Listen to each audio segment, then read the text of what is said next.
Hey Dons! We are so close to Thanksgiving break, and I'm sure you're just as excited as we are. Today is the last day of Father Joe's Blanket Drive. Get your new or gently used blankets into mission and ministry before it's too late. Prayers go out to our juniors on retreat right now. Seniors, there are still openings to lead the rest of retreats, so don't be afraid to sign up. Bella, I know you just went on Senior Kairos. How was it? It was so much fun. I can't recommend it enough. I can't wait for mine. Now, let's get into the Thanksgiving spirit with Brisa and Abby. Hey Dons! Thanksgiving's coming up, and that means it's time to stuff your face with food and tell your loved ones you're grateful for them. Do you think the Pilgrims liked cranberry sauce or gravy better? Definitely cranberry sauce. Agreed, but why do we even celebrate Thanksgiving? After landing in Plymouth, the Pilgrims wanted to celebrate all the blessings they had in the past year. That's great. I wonder what our teachers' favorite blessings and foods are. Let's go find out! Miss Webb, what is your favorite Thanksgiving tradition? I am traditionally the family member that is responsible for bringing dinner rolls.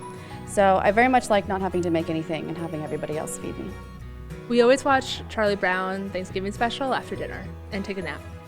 I would say my Thanksgiving tradition is waking up late, walking down to the grocery store, getting 2 really good root beers, usually 1 vanilla, 1 classic, spreading them out throughout the day and watching some football. So usually my family and I would watch Christmas Vacation, which was, just a hilarious movie. And then the other thing, of course, you have to have pumpkin pie, and it has to have about that much whipped cream on top of it. Great. Mr. Hurt, what's your favorite Thanksgiving food? So I'm from Indiana, and they make turkey in the ground. I don't know how it works, but they make it in the ground, and it's amazing. It's the best thing I've ever had. So ground turkey. No, not like ground turkey, but turkey made in the ground. Right. Pumpkin pie. Homemade cornbread. All-time favorite is pumpkin pie with whipped cream on top. Definitely the stuffing. I think it's stuffing, actually. Not the turkey, but the stuffing. So good answer. Definitely my apple pie that I make like a samurai. Wow, that's a lot to be thankful for. What's your favorite Thanksgiving food, Brisa? Definitely pumpkin pie. What about you? Cranberry sauce. That's a good one. We hope you all have a great Thanksgiving break. Back to you in the studio. That just made me super hungry. Me too. Ava! Me too. I can't wait for next Thursday. Switching gears, Mason and Holden were pretty excited about the Stocks and Crypto Club. Let's see why.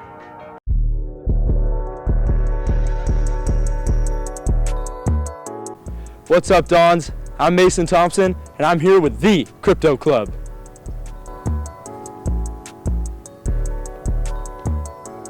Tell me, what is the club all about? So basically we just talk about different sectors of investing, how to do it, and just what it's all about. Jared, Ben, as members of the SCNA club, what do you find enjoyable?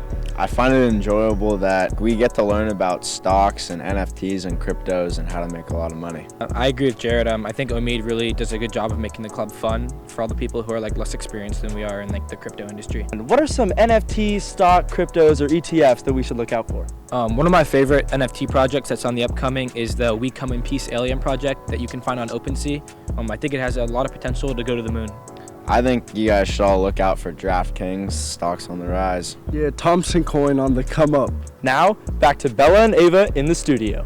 That was really cool. We can't wait to see how that club grows. You know what else we can't wait for?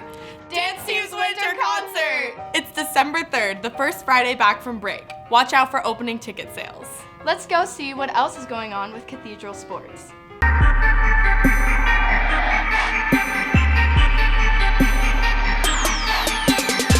What's up, Dons, and welcome back to this episode of CCTV Sports. To start us off, boys water polo won CIF, beating Bishops 11-8. They went on to state and came very close to beating a very strong, 5th in the nation, Harvard Westlake team. Solid job closing out the season exactly how you hoped. Football has their CIF finals match against Carlsbad tomorrow night. It is an away game in Escondido, but it still should be a given that there will be some significant energy from the student section. D-Woo got a deeper look into Saturday's game. What's up, guys? It's D-Woo back on your weekly Cathedral Catholic television program, and today I will be talking to 2 of my teammates on the varsity football team about the long journey it's taken to get to the CIF game tomorrow. Let's get into it.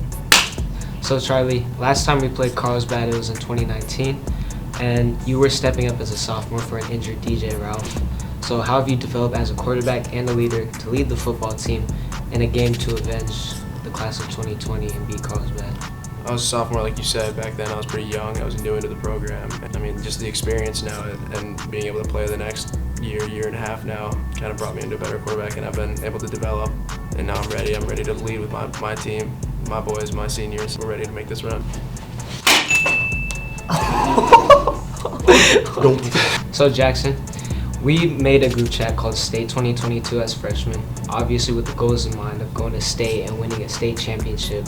But first, we have to win CIF. So how does it feel after a long 4 years to finally be in this position? I wouldn't say it's surprising, but it's definitely surreal just to see all our hard work these past 4 years get put into action. We're still focused, we gotta stay humble, and still got 3 more games to go, so we're excited and we're just ready to compete. How has Don's football overall How has Don's football and the amazing coaches shaped you as a character and overall build you as a person? We've been a tight-knit group. The coaches have really focused on, instead of making just us better football players, we've been making us better men. That's what Coach Sean Doyle's been preaching for us for the whole time. And when we spend countless hours in the mornings during the summers together, we're really just bonding, making that camaraderie. Everything's better, and we're just forming us a better team, better people. Coach Doyle and the rest of our coaching staff, they do a great job of developing great football players, but they do a better job of developing great young men. And I think I just try to implement the things they've taught me, along with stuff that my parents have taught me in the way I treat others on and off the field. A lot of my character is credit to not only my parents, but also the program, and I'm very thankful for all that they've done for me. Thank you guys for watching. 7 p.m. Be there. Thanks, Woo. Girls volleyball had an amazing run this season. Let's hear from Franco, who had more on the season and their last game on Tuesday. What's up, Dons? It's Franco. We're going to switch it up this week, take a break from football, and look at girls volleyball. There are a couple players who've already committed to colleges. Anna Pringle committed to Stanford, Faith Tyson committed to Villanova, Naomi Glover committed to Oregon, and Kay Chanel committed to the University of Tennessee. Now, let's look at some stats. There are 4 players with the highest amount of kills on the team. Riley Patterson leads with 189 total kills this season. Cappy Coleman has 182, Julia Blyshop has 139, and Naomi Glover has 132. That's a lot of kills. There's one player that leads with blocks. Riley Patterson has 61 blocks. Let's keep that defense. That's all I have for this week, Dons. See you next time. Thanks, Franco. Wrestling's duel with University City was going to be on Wednesday, and the boys were ready for the clash. However, instead, they'll take a free forfeit win. That does it for sports this week. Congrats to all the fall sports for great seasons, and to the winter sports that are anticipating starting when we get back from break. Now, over to Matthew. Thanksgiving is a great time to spend with family and friends, but sometimes our devices can get in the way. We spoke with Eliza Copans, a digital wellness activist and student at Brown, to learn more about how you can log off this Thanksgiving.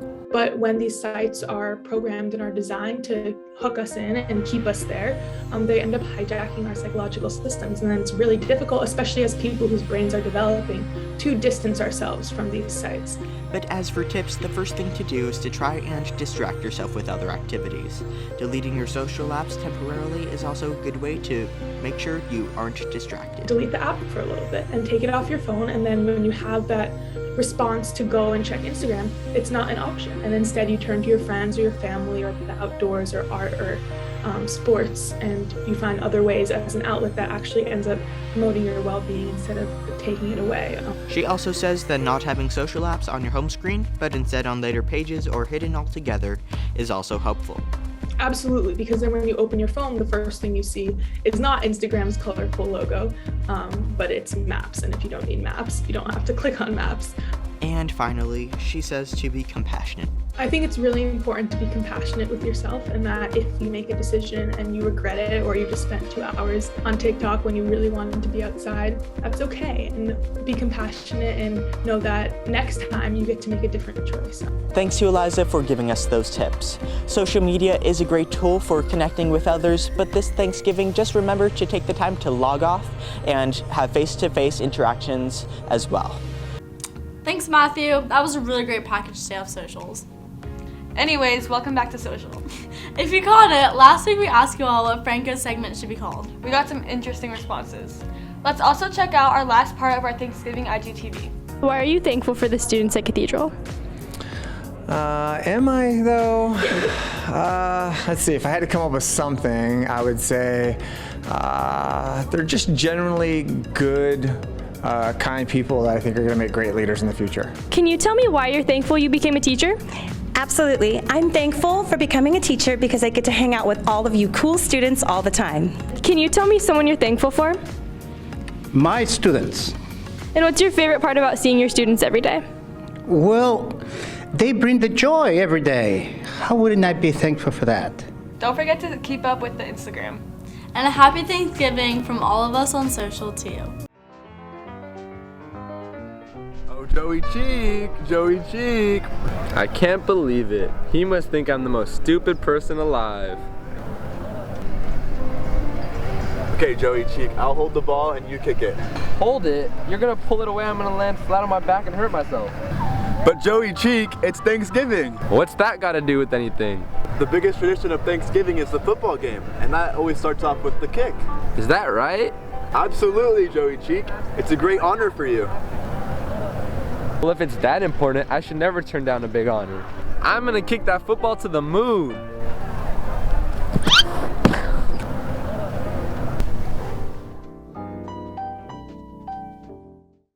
According to Charlie Brown, Thanksgiving is more than eating. We should just be thankful for being together. That's right. CCTV is especially thankful for all of our Dons community. We wouldn't be here without you. Safe travels and happy Thanksgiving, Cathedral. See you in December. Hey everyone, Danny here. For any talented Dons interested in being a part of the CCHS drama program, casting calls for the production of Footloose and Anastasia are coming up. Vocal audition submissions will be accepted through December 3rd, and mandatory dance auditions will take place December 4th from 9 to 1 p.m. The production of Footloose will take place January 28th through February 5th, and Anastasia will be April 1st through the 9th.